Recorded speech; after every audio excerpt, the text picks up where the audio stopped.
fans. Pose for the fans. Pose for the fans. Pose for the fans. Pose for the fans.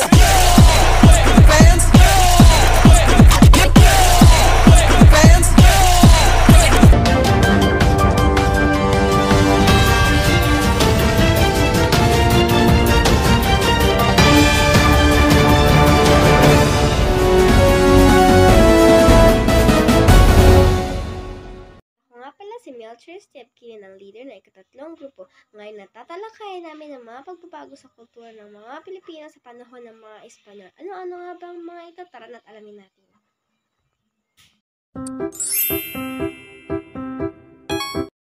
Piyesta, malaki ang naging bahagi ng mga aral na itinuro ng mga praile sa kulturang Pilipino. Ang mga aral ng simbahan na manalig at magdasal sa mga santo ay mabilis na naikintal sa isip ng mga Pilipino.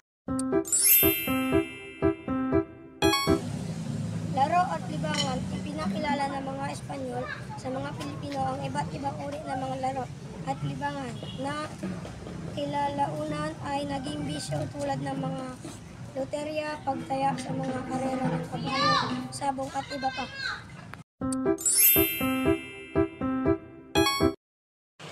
Pangatlo, panamit. Maging sa panamit, malaking naging epekto ng pananakop ng Espanyol sa bansa. Kung dati ay nakabahag at ordinaryong kasuotan lang mga suot, ngayon na hindi na. Karamihan sa mga tao ngayon ay nagsusuot na ng mga pinausong kasuotan ng Espanyol.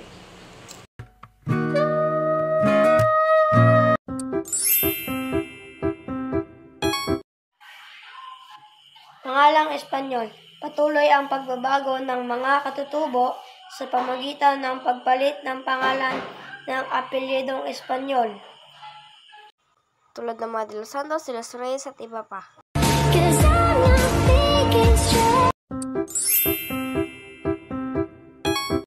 Lima, uri ng bahay o panahanan. Sa pagdating ng mga Espanyol na bagong estilo ng bahay ng mga Pilipino, mula sa bahay kubo patungo sa bahay na bato. Ang bahay na bato, baling nga bato sa Bisaya o House of Stone ay isang uri gusaling nagmula noong panahon ng mga Espanyol sa Pilipinas. Ito ay may dalawang palapag. Ang unang palapag ay yari sa bato at ang pangalawang palapag ay yari sa matitibay na kahoy. Ang sahig nito ay gawa sa malalapad na tuboy. Samantalang, mga kapal na gawa sa kahoy ang dingding nito. Binubuo ng maraming kwarto ang buong bahay na may malaking bintana na gawa sa kapis na may harang na bolister na gawa sa bakal. Ang disenyong ito ay sadyang ginawa upang makapasok ang hangin sa buong kabahayan. Ang bubungan ng bahay ay yari sa tisa.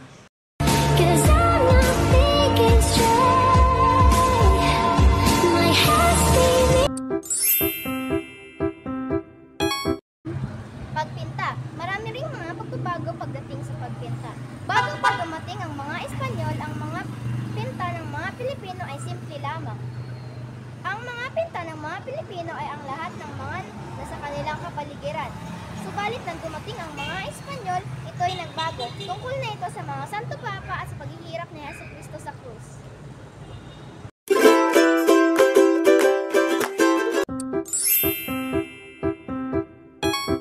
Umaga, ang ating pag-uusapan ay tungkol sa ugali naman sa mga Espanyol ay ang pagiging delikado sa at palabre de honor. Ang pagiging tapat sa bitawang pangato at ng negatibo naman ang mga manana, habit o pinabukas pa ang mga gawain. Ako si Harry Atienza. Yun lamang at maraming salamat sa inyong panonood. Bye! Di pinapansin, ingay sa tabi, magulong ka pa.